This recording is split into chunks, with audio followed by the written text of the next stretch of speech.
Ini adalah video yang kedua dan keanggotaannya. Kemarin kita sudah melihat gereja sebagai umat Allah.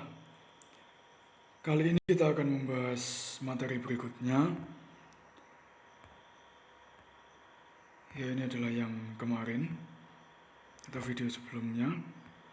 Ini sudah kita bahas gereja sebagai persekutuan umat Allah yang terbuka. Sekarang kita akan melihat hierarki dalam gereja Katolik. Dalam subtema ini kita akan membahas yang pertama tentang keanggotaan gereja, lalu panggilan menjadi gembala, dan dasar struktur serta corak hierarki.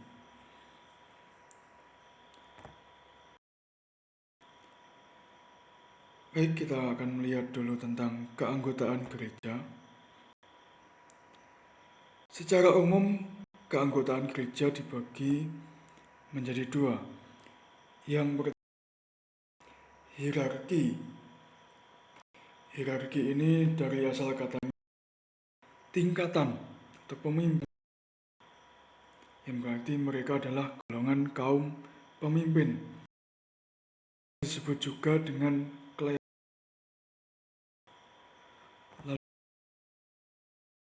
biarawan, dan di sana ada gambar yaitu dan suster, termasuk dalam biarawan dan biarawati. Lalu golongan yang ketiga adalah kaum awam. Dengan ini muncullah dua imamat. Yang pertama adalah imamat khusus, yaitu golongan para hierarki. Mereka menerima imamat khusus sakramen tahbis imamat yang telah diberikan. Lalu biarawan dan biarawati serta kaum awam menerima imamat yang disebut juga dengan imamat umum. Imamat umum ini diberikan berkat sakramen baptis.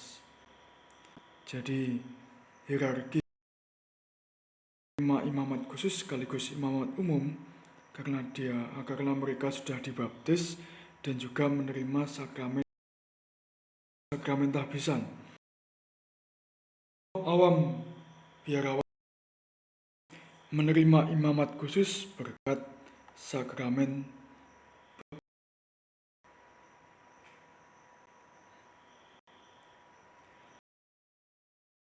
dalam imamat khususnya. Ini adalah imamat khusus, yaitu para hierarki.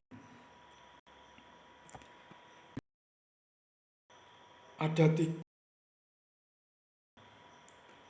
yang berskop yang disebut episkopat, jadi imamatnya. Lalu di bawahnya ada para imam, pastor atau romo. Mereka menerima tingkatan imamat presbiterat. Yang ketiga adalah diakon, yaitu menerima imamat dalam tingkat. Jadi hanya ada tiga imamat ini. Lalu kita juga ada jabatan lain, yaitu dan kardinal. Apakah paus itu menerima yang di atas uskup? Nah, ternyata tidak. Jadi paus ini tetap menerima tahbisan uskup saja. Yang paling atas adalah uskup, bukan imamat paus. Paus itu dilantik, demikian juga dengan kardinal, bukan ditahbiskan menjadi paus, kan menjadi uskup. Paus adalah uskup keuskupan Roma, jadi ketua dewan para uskup. Lalu kardinal adalah penasehat paus. Kemudian kita lihat tadi sebelumnya.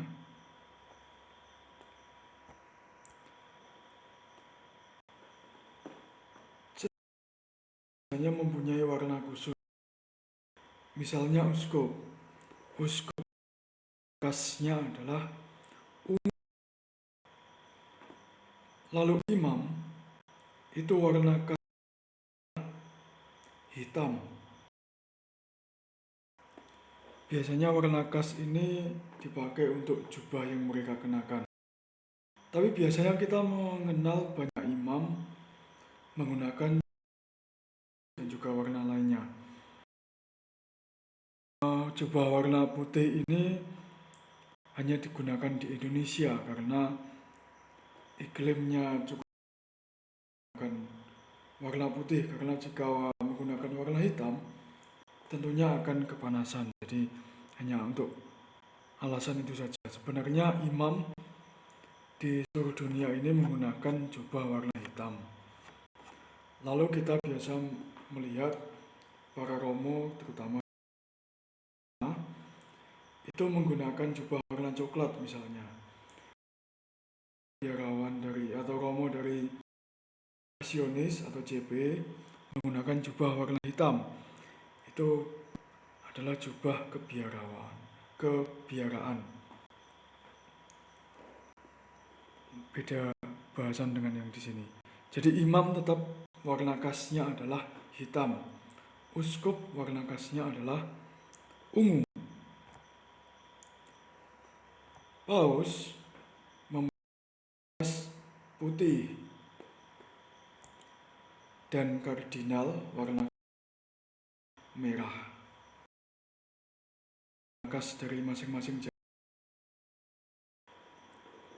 Baik, lalu ini adalah uskup yang dilantik, sudah Bapak jelaskan tadi. Bukan kita habiskan juga. Kan secara khusus uskup yang dilantik itu adalah uskup yang pertama. Sekarang ini nama aslinya adalah Jorge Mario. Lalu itu adalah baru saja dilantik 2019 lalu Ignatius Kardinal dari Keuskupan Jakarta. Kardinal kita yang baru masih mempunyai yang usianya sudah cukup senior, yaitu Kardinal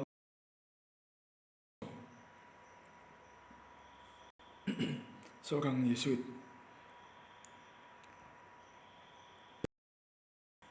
Nah, kita langsung membahas. Ini adalah orang-orang yang ditahbiskan untuk, jadi mereka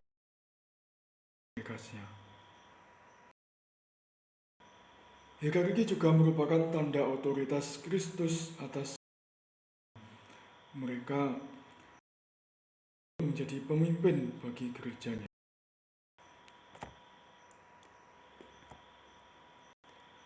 Lalu biarawan dan biarawati, contohnya para bruder dan suster, mereka ini tidak ditahbiskan. Jadi berbeda dengan uskup dan juga diakon, mereka ini tidak ditahbiskan, dan ciri khas mereka adalah berkaul. Kaul itu bisa diartikan janji atau sumpah. Ada 3 kaul. Yang pertama adalah ketaatan.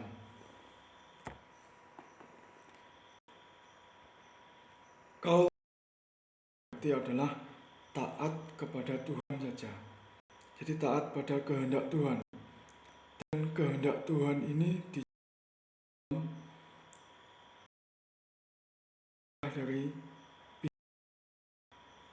sehingga pada pelaksanaannya biarawan dan biarawati taat pada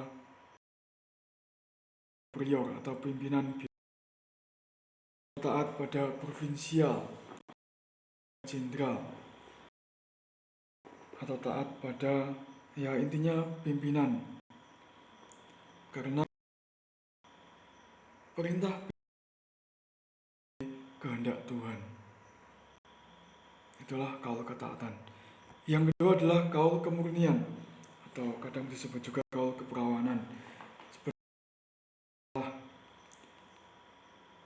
Masih perawan atau tidak, masih berjaga atau tidak. Pertama, soal yaitu cintanya yang utuh hanya satu, yaitu kepada, sehingga kemurnian ini juga dengan kesederhanaan atau simplicity, yaitu akan cintanya pada Tuhan saja. Itulah kaul kemurnian. Lalu kaul kemiskinan, ini bukan berarti biarawati itu harus pakai pakaian yang jelek atau atribut yang compang-camping. Tetapi di sini kemiskinan ini sebagai dan segala hal duniawi ini hanya digunakan sebagai sarana, bukan sebagai tujuan. Jadi misalnya seorang Romo HP yang bagus, akan mobil dalam transport, itu tidak dilarang, karena itu adalah sarana pelayanannya dari kaul kemiskinan.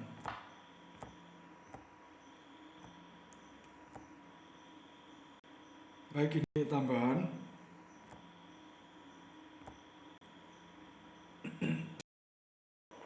Ada tetapi tidak dia, yaitu bruder dan suster. Contohnya bruder Konrad itu bergaul tetapi tidak ditahbiskan, atau suster itu bergaul tetapi tidak ditahbiskan. Ada juga yang ditahbiskan tetapi tidak bergaul, itu para imam keuskupan, kita sebut dengan imam projo Malang, projo Surabaya, imam dari keuskupan mana itu ditahbiskan tetapi tidak bergaul, tetapi tetap mereka menghayati kemiskinan, ketaatan, dan juga kemurnian itu berdasarkan hukum gereja. Ada juga yang ditahbiskan dan juga sekaligus bergaul, yaitu para imam. Contohnya Badi itu adalah ditahbiskan dan juga atau Romo Dio, Romo Teguh, itu adalah contoh-contoh para imam biarawan yang ditahbiskan dan juga bergaul. Baik, ini tambahan saja. Lihat kaum awam. Kaum adalah semua orang beriman Kristiani yang dan juga bergaul. Tapi di sini lihat lagi dua definisi kaum awam. Pertama adalah definisi, kedua adalah definisi tipologis.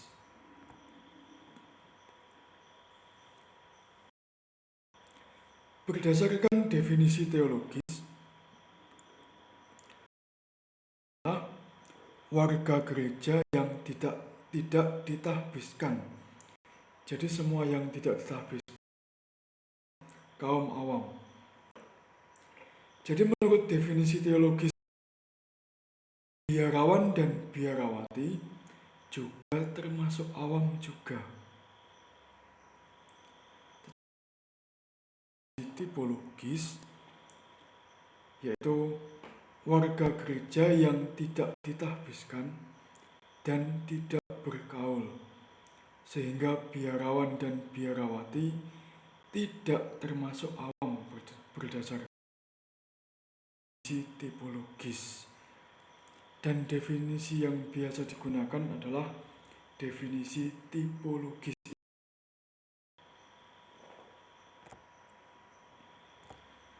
Kaum awam mempunyai ciri khas keduniawian. Maksudnya adalah mereka menjalankan tugas perutusan gereja masyarakat. Mereka bisa sebagai pedagang, bisa juga sebagai guru. Mereka memberi dunia,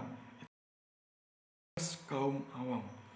Sedangkan hierarki tugasnya adalah dan melalui perayaan sakramen. Dasar antara kaum awam dengan hierarki. Sedangkan kaum biarawan dan biarawati memberi kesaksian bahwa hanya sebagai musafir saja, orang yang sedang dalam tanah air. Dalam banyak itu adalah urip iki ming mampir ngombe, atau mereka kepada dunia bahwa hanya sekedar menumpang minum, mampir hanya. Jadi hidup ini hanya sebentar, dan melalui mereka mengarahkan diri sepenuhnya dan mereka tentang kehidupan yang, karena kehidupan yang abadi nantinya hanya pada Tuhan, tidak terikat pada harta benda dunia, dan juga abadi ini nantinya hanya taat pada Tuhan saja, tidak kawin dan dikawin, kehidupan yang abadi. Jadi itu memberi kehidupan yang abadi dan menunjukkan bahwa musafir hidup ini hanya menumpang minum, mampir ngombe saja. Itu ciri khas biarawan dan biarawati tadi yang terlewat. Baik, sekarang panggilan menjadi gembala. Panggilan menjadi gembala ini dapat dibaca di Yohanes bab 21 ketika Yesus mengutus Petrus sebagai gembala atas kawanan dombanya. Baik, untuk Yohanes bab 21 ini di berikut ini. Simon Petrus, Thomas yang disebut si kembar, Nathanael yang berasal dari Kana di Galilea, anak-anak Zebedius, dan 2 murid Yesus lainnya sedang berkumpul. Simon Petrus berkata kepada yang lain, "Kami akan menangkap ikan." "Kami akan ikut denganmu," kata mereka.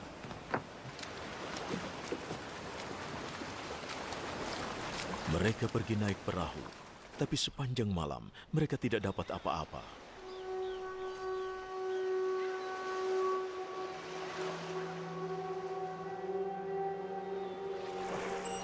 Saat matahari mulai terbit, Yesus berdiri di tepi pantai. Tapi para murid tidak tahu bahwa itu Yesus. "Anak muda, kalian sudah menangkap ikan?" Tidak satu pun. "Tebarkan jala kalian ke sebelah kanan perahu. Kalian akan mendapatkan ikan."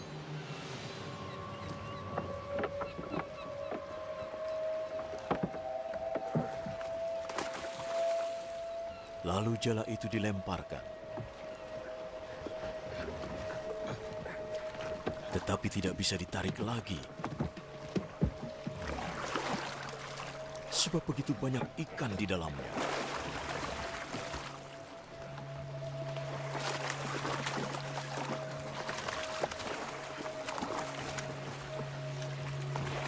Murid yang dikasihi Yesus berkata pada Petrus, Itu adalah Tuhan.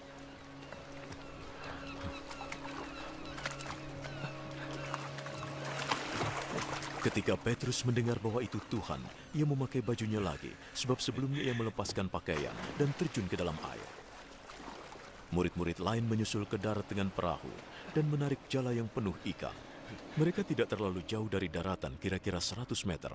Ketika mereka turun dari perahu, mereka melihat ada bara api dengan ikan di atasnya dan juga roti.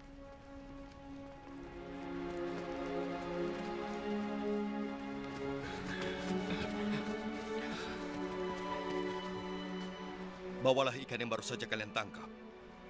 Simon Petrus naik ke perahu dan menarik jala yang penuh dengan ikan besar ke darat. Semuanya ada 153 ekor. Meskipun ikannya banyak, tetapi jalannya tidak robek. Mari, kita makan. Tidak seorang pun berani bertanya padanya, "Engkau siapa?" Sebab mereka tahu bahwa itu Tuhan. Yesus mendekati mereka, mengambil roti, memberinya pada mereka, begitu juga ikannya. Inilah ketiga kalinya Yesus menampakkan diri kepada murid-muridnya setelah ia bangkit dari kematian. Sesudah mereka makan, Yesus berkata pada Simon Petrus, Simon, putra Yunus. Apakah engkau mengasihiku lebih dari mereka?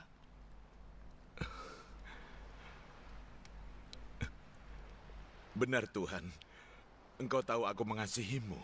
Gembalakan anak-anak dombaku.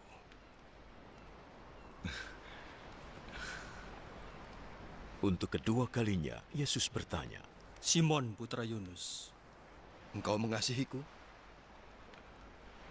Benar Tuhan, Engkau tahu aku mengasihimu. Gembalakan domba-dombaku. untuk ketiga kalinya, Yesus bertanya, Simon, putra Yunus. Engkau mengasihiku?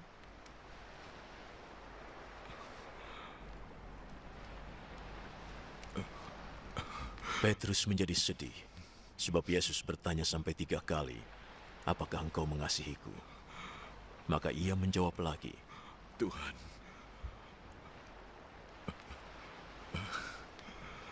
Engkau tahu segalanya. Aku mengasihimu.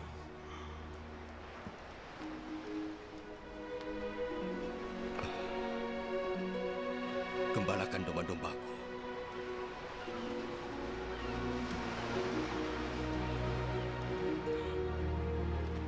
Aku berkata yang sesungguhnya. Ketika masih muda, engkau mengikat pinggangmu dan pergi kemanapun engkau suka. Tetapi ketika sudah tua, engkau akan mengulurkan tangan. Dan orang lain yang akan mengikatmu. Dan membawamu ke tempat yang tidak engkau inginkan. dengan kata-kata itu, Yesus ingin memberitahukan bagaimana Petrus akan meninggal dan mengagungkan nama Allah. Lalu Yesus berkata padanya, Ikutilah aku. Petrus menoleh dan melihat di belakangnya ada murid yang dikasihi Yesus, yang duduk di dekat Yesus saat makan dan yang bertanya, Tuhan, siapa yang akan mengkhianati engkau? Ketika melihatnya, Petrus bertanya, Tuhan, bagaimana dengan orang ini?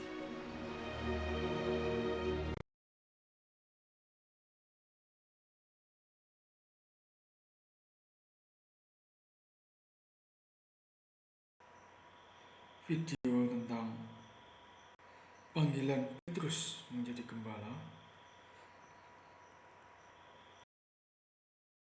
Baru dari Santo Petrus, dia digambarkan sedang memegang juga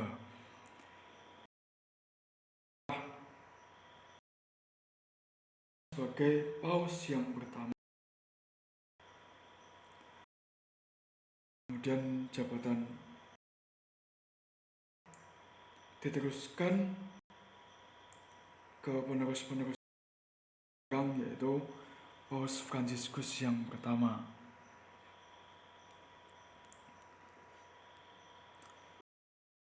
Yang disebut jabatan apostolik, bersifat apostolik berdasarkan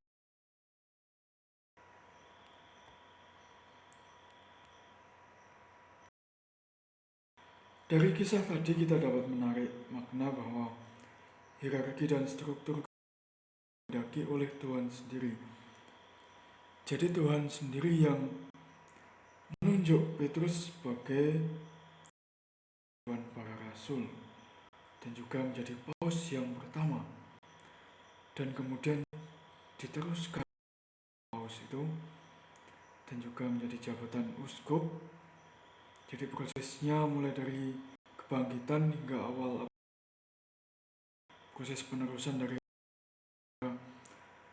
penerus-penerusnya yang selanjutnya, dan itu berlangsung sampai sekarang, yaitu melalui jabatan paus dibantu oleh uskup yang merupakan penerus para rasul. Yang kedua adalah syarat utama menjadi gembala adalah memiliki kasih pada Tuhan dan gerejanya. Tadi dalam video kita melihat Petrus ditanya, apakah engkau mengasihi aku? Intinya adalah kasih itu sendiri. Kasih pada Tuhan tercermin pada kasih pada gereja, yaitu umat Allah.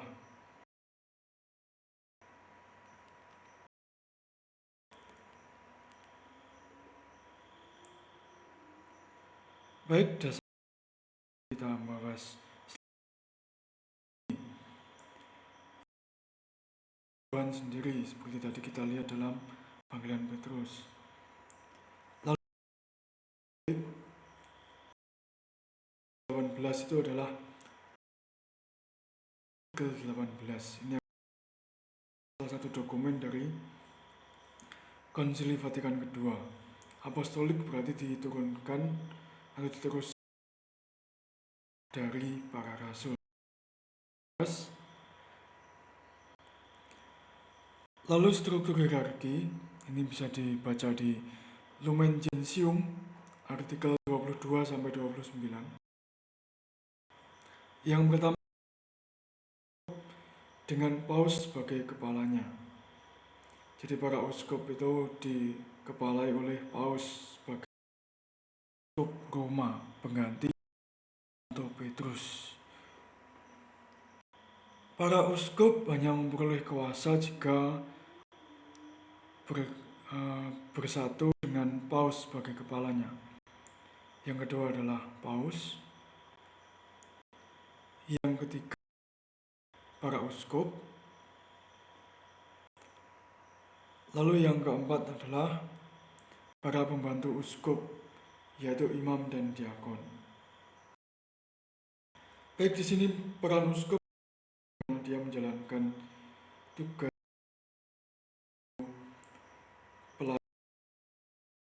perayaan dan dengan tugas yang utama dari mewartakan Injil. Lalu tugas imam adalah tugas pelayanan dan kegembalaan.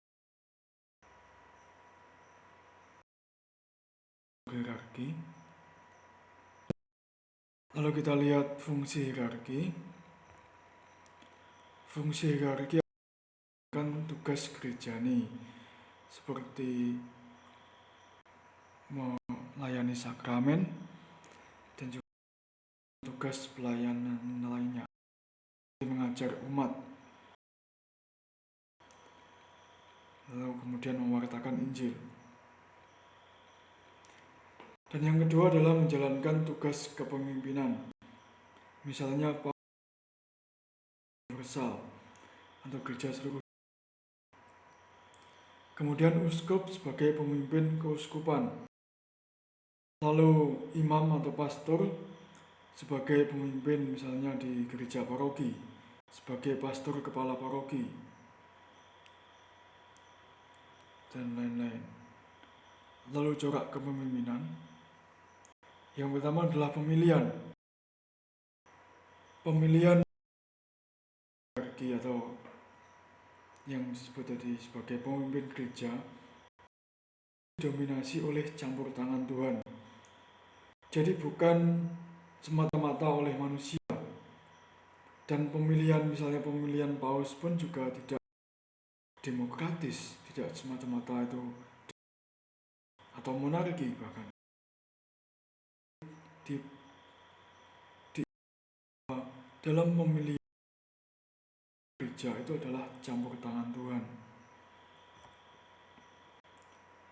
Karakteristiknya adalah melayani. Jadi pemimpin dalam yang dilayani, harus melayani umat. Misalnya seorang imam, dia adalah pastor, dia justru yang harus sewaktu-waktu pelayanan sakramen atau sakramen pengurapan orang sakit, meskipun itu tengah malam, juga harus berangkat melayani untuk itu, karena dia adalah imam, pemimpin yang justru harus melayani. Lalu kelang dapat dihapus oleh manusia, diselenggarakan oleh Tuhan, manusia tidak dapat mencabutnya, tetapi pelaksanaannya melalui manusia, karena pada menurunkannya pada penerus-penerusnya.